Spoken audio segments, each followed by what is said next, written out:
Hello दोस्तों, नमस्कार। मैं अपने इस YouTube चैनल पर आपका हार्दिक स्वागत करता हूं।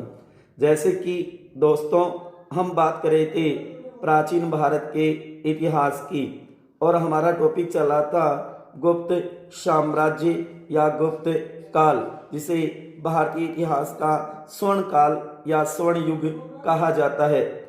इसके बारे में हमने अपने पिछले वीडियो के अंदर देखा गुप्त साम्राज्य की स्थापना कैसे हुई, गुप्त काल की प्रमुख विशेषताएं, उनके ऊपर हमने विस्तार से चर्चा की। आज दोस्तों हम बात करेंगे प्रमुख गुप्त शासक। प्रमुख गुप्त शासक कौन कौन हुए, उनके जीवन परिचय, उनकी विजय, उनकी उपलब्धियां, उनसे जुड़े हुए महत्वपूर्ण तथ्यों के ऊपर हम विस्तार से चर्चा करेंगे। जैसे कि दोस्तों, सबसे पहले हमने देखा श्रीगुप्त, जो कि गुप्त वंश या गुप्त साम्राज्य का संस्थापक माना जाता है, आदि पुरुष माना जाता है। चीनी यात्री इत्सिंग ने श्रीगुप्त को चेलीकेतो कहा है। इसे भी नोट करना मेरे प्यारे विद्यार्थियों। क्या इत्सिंग जो चीनी यात्री था, उसने श्रीगुप्त को चेलीकेतो कहा है। उसके बाद में उसका बेटा घटोत्कच शासक बना। कहा जाता है कि इन दोनों ने महाराज की उपाधि ली थी, न कि महाधिराज की, जो कि इन दोनों के बाद घटोत्कच का बेटा उसका उत्तराधिकारी बना, जिसका नाम था चंद्रगुप्त प्रथम। उसके बारे में देखेंगे हम विस्तार से, जो इतिहास में बताया जाता है उसके बारे में, जो कि 319 या 320 दोनों ही सही है। 319 या 320 ईस्वी से लेकर के 335 ईस्वी तक यह राज करेगा, शासन करेगा, शासक बनेगा। देखो दोस्तों, गुप्त वंशावली में सबसे पहला शासक चंद्रगुप्त प्रथम मिलता है। पहला अगर शासक माना जाए तो वो कौन मिलता है? चंद्रगुप्त प्रथम मिलता है। हालांकि इससे पहले दो शासक हुए। श्रीगुप्त जो संस्थापक था, उसके बाद उसका बेटा घटोत्कच। उसके बाद में देखोगे चंद्रगुप्त प्रथम ने महाराजाधिराज की उपाधि ग्रहण की थी, पदवी ली थी। जबकि इससे पहले जो दो शासक हुए, श्रीगुप्त और घटोत्कच, उनके पास महाराज की उपाधि थी, जबकि इसके पास कौन सी थी? महाराजाधिराज। यह घटोत्कच का ही पुत्र था, उसका ही पुत्र था, उत्तराधिकारी बना था। उसने लिच्छवी वंश की जो कुमार देवी थी, उससे विवाह किया था। लिच्छवी वंश की कुमार देवी के साथ चंद्रगुप्त प्रथम ने विवाह किया था। इसने राजा और रानी के सिक्के भी चलाए थे, ऐसा माना जाता है अभिलेखों के द्वारा, इतिहास की जानकारी के आधार पर, कि चंद्रगुप्त प्रथम ने राजा और रानी के सिक्के भी चलाए थे। इसने सर्वप्रथम रजत चांदी की मुद्राओं का प्रचलन किया था गुप्त वंश में। कहने का मतलब गुप्त वंश का पहला शासक जिसने चांदी के सिक्के या मुद्राएं चलाई थी, प्रचलन किया था। यह गुप्त साम्राज्य का वास्तविक संस्थापक, ये बढ़िया क्वेश्चन बन सकता है मेरे प्यारे विद्यार्थियों, कि यह गुप्त साम्राज्य, गुप्त वंश का वास्तविक संस्थापक माना जाता है। यह प्रथम योग्य व प्रतापी शासक था गुप्त वंश का। प्रथम योग्य और प्रतापी शासक चंद्रगुप्त प्रथम ही था। चंद्रगुप्त प्रथम ने 319 ईस्वी में एक संवत चलाया था, जो गुप्त संवत के नाम से प्रसिद्ध है। ये बढ़िया क्वेश्चन निकल सकता है कि गुप्त संवत किसने चलाया और कब चलाया? तो याद रखना, चंद्रगुप्त प्रथम ने चलाया था 319 ईस्वी में, जिसका नाम था गुप्त संवत के नाम से प्रसिद्ध है। जो कि याद रखना है कि शक संवत जो कि कुषाण वंश में कनिष्क के द्वारा चलाया गया था, जो भारत का, हमारे देश का राष्ट्रीय पंचांग माना जाता है। शक संवत 78 ईस्वी में हुई। शक संवत की स्थापना 78 ईस्वी में हुई थी। इसके बीच में 241 वर्ष का अंतर माना जाता है। कहने का मतलब गुप्त संवत और शक संवत के बीच में कितना अंतर है, तो याद रखना है मेरे दोस्तों, 241 वर्षों का अंतर है। जो कि हम देखते हैं विक्रम संवत, इसकी स्थापना राजा विक्रमादित्य ने 58 ईस्वी पूर्व में विक्रम संवत की स्थापना की थी। 58 ईस्वी। शक संवत 78 ईस्वी में और गुप्त संवत 319 ईस्वी में स्थापित हुई थी। तो चंद्रगुप्त प्रथम के बारे में 2-3 बातें दोस्तों याद रखना है। पहला शासक यही हुआ था, महाराजाधिराज की उपाधि धारण इसी ने की थी। इसने लिच्छवी वंश की जो कुमार देवी थी, उससे विवाह किया था। राजा रानी के सिक्के इसने चलाए थे। राजा रानी के सिक्के, चांदी, रजत की मुद्राओं का प्रचलन सर्वप्रथम गुप्त वंश में इसी ने किया था। और वास्तविक संस्थापक यही था, प्रथम योग्य व प्रतापी शासक यही था। कौन? चंद्रगुप्त प्रथम। उसके बाद में दोस्तों बढ़िया क्वेश्चन जो इसका बनता है, वेरी मोस्ट इम्पोर्टेंट, वह गुप्त संवत, जो कि 319 ईस्वी में इसने गुप्त संवत चलाई थी। उसके बाद में नंबर दो जो कि इसका सबसे प्रतापी शासक माना जाता है, समुद्रगुप्त 335 ईस्वी से 380 ईस्वी तक शासन करेगा। कौन?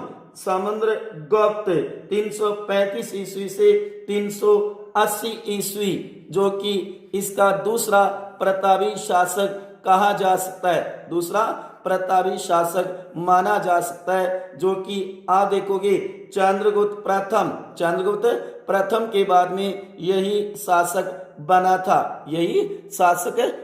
था। चलो देखो समुद्रगुप्त के बारे में प्यारे विद्यार्थियों। चंद्रगुप्त प्रथम के बाद उसका पुत्र समुद्रगुप्त शासक बना। उसने अपना उत्तराधिकारी नियुक्त किया था।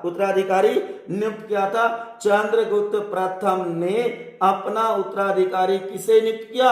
अपने पुत्र समुद्रगुप्त को नियुक्त किया था। समुद्रगुप्त ने स्वयं को प्रयाग प्रस्तुति में श्री गुप्त का परपौत्र कहा है, श्री गुप्त का परपौत्र बताया है। श्री गुप्त का बेटा घटोत्कच का बेटा चंद्रगुप्त प्रथम और चंद्रगुप्त प्रथम का बेटा समुद्रगुप्त। तो ये श्री गुप्त का क्या बन गया? परपौत्र बन गया। ये खुद समुद्रगुप्त ने स्वयं अपने प्रयाग प्रस्तुति में बताया है। यह लिच्छवी का दोहितर भी था, क्योंकि लिच्छवी वंश की जो राजकुमारी थी कुमार देवी, उसका बेटा था। तो ये क्या हो गया? लिच्छवी वंश का दोहितर भी हो गया। क्या होगा? दोहितर भी था लिच्छवी वंश का। समुद्रगुप्त का आदर्श दिग्विजय और एकीकरण था। वह साम्राज्यवाद में विश्वास रखता था। अपने साम्राज्य को आगे से आगे बढ़ाना, पड़ोसी राज्यों को जीत करके अपने साम्राज्य में मिलाने की नीति रखता था। इलाहाबाद प्रस्तुति के अनुसार वह कभी भी युद्ध में नहीं हारा था, ऐसा बताया गया। इसे 100 युद्धों का विजेता भी माना गया है।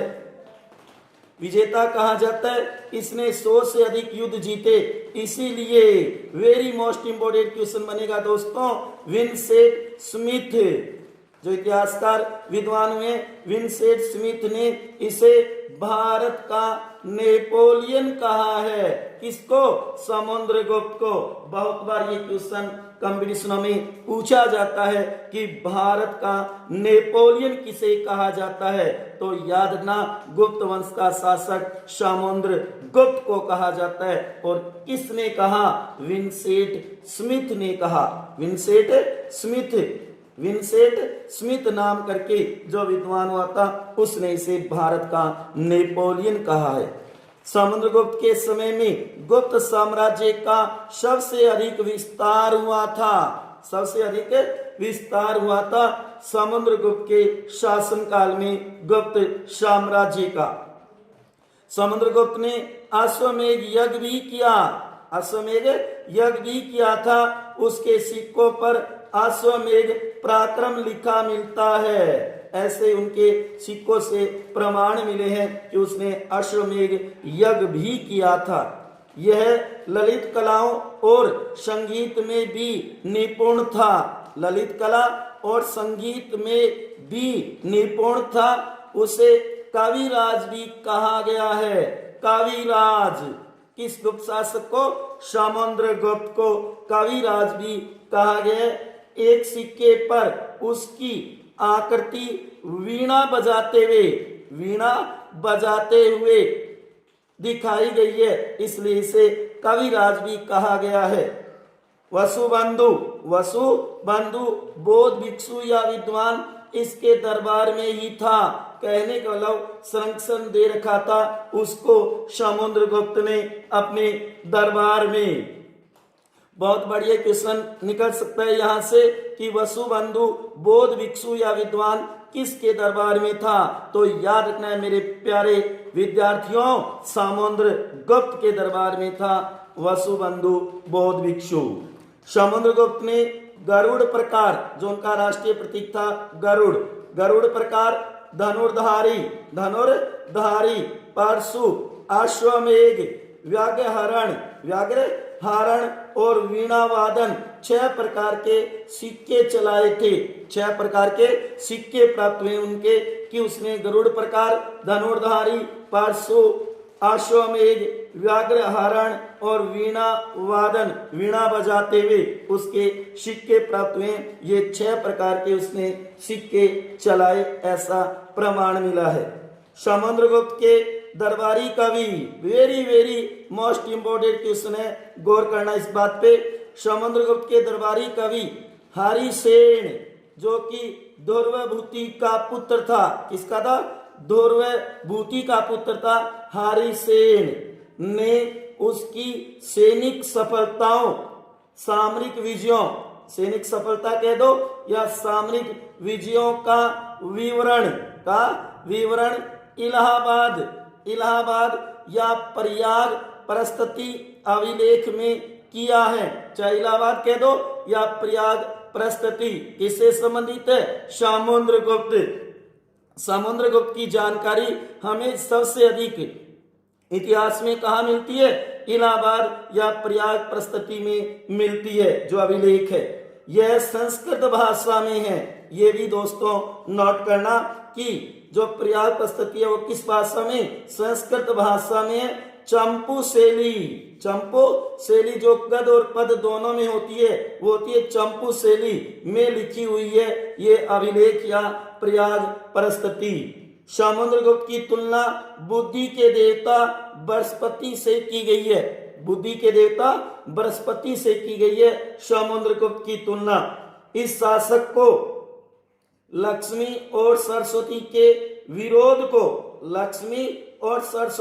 विरोध को मिटाने वाला माना गया है। कहा जाता है कि लक्ष्मी और सरस्वती का भेद बना रहता है, ये दोनों विरोधी दिशाओं में है, लेकिन इस शासक ने उसके विरोध को मिटाने का काम किया था। लक्ष्मी और सरस्वती के भेद को, कहने विरोध को कहा जाता है कि लक्ष्मी और सरस्वती को मिलाने का काम किया था समुद्रगुप्त ने।